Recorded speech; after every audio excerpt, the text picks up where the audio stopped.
not pulling my perspective on Israel-Palestine out of my ass, okay? I'm not just guessing that Israel is committing a genocide against Palestine. I have studied and researched this. I have bona fides, and I will share them. First of all, I'm a Jewish woman.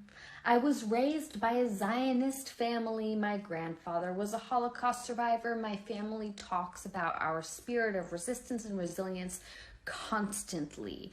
Desiring goodness from the nation of Israel is in my blood, and still I can see that this Zionist state is vicious, violent, and evil. If someone who is raised by a Zionist family, by people who believe that Israel has the right to exist and that it is our salvation, if I can overcome my pro-Israel bias and learn about this conflict, so can you. And frankly, I should not be calling it a conflict, it's a genocide. So when I was in college, around 2012, 2013, a bunch of my friends and loved ones started going on birthright trips. And I knew enough then to ask the question when they got back from their birthright trips, what about Palestine? And when these people I love, admire, and respect started talking about Palestinians and using language like terrorists, I knew I had to learn more. I also knew that I wanted to go on birthright, and I was nervous about being brainwashed by the trip, and I should have been nervous. So before I went on birthright, I decided at my small liberal arts school in Massachusetts to get a well-rounded perspective, educational perspective on Israeli-Palestinian politics. I took 4 courses: Suffering and Evil in the Jewish Tradition, the Jewish Experience, Middle East Politics, and Arab-Israeli Conflict. I also took international and comparative politics courses that often brought up Israel and Palestine in comparisons to, for example, apartheid South Africa. And by the time I finished my ample coursework on the subject before I went on birthright, I was already pro-Palestine. Because once you are in the literature, once you are in the research, not the media stories about this, not the pro-Zionist rigmarole on CNN and MSNBC, once you are in the literature and the data, this isn't a debate. This isn't a question. People talk about Israel-Palestine like it is incredibly complicated, and I reject that premise. It is not. We know that anti-Semitism exists globally, right? We know that Jews are not the most beloved population in the world. We know that Britain has a colonial history and they have taken on colonial projects even through the 20th and 21st centuries.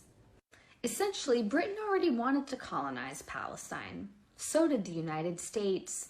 And at the end of World War II, Britain and the US got to talking and they thought, who do we want to exploit for military labor someplace that is surrounded by brown people so that we can rape and pillage land that we don't currently have access to? Where's one part of the globe we haven't effectively colonized yet? And there was Palestine. And Britain had been trying to colonize Palestine already. And so this was passed off to Jews who had just survived the Holocaust as a gift. Here we're granting you this parcel of land so that you and your progeny can exist in peace and not be violated anymore. Congratulations. Except that land already belonged to someone. Palestinians were already living there. And the US and Britain didn't give a shit about the well-being of Jews. They didn't care.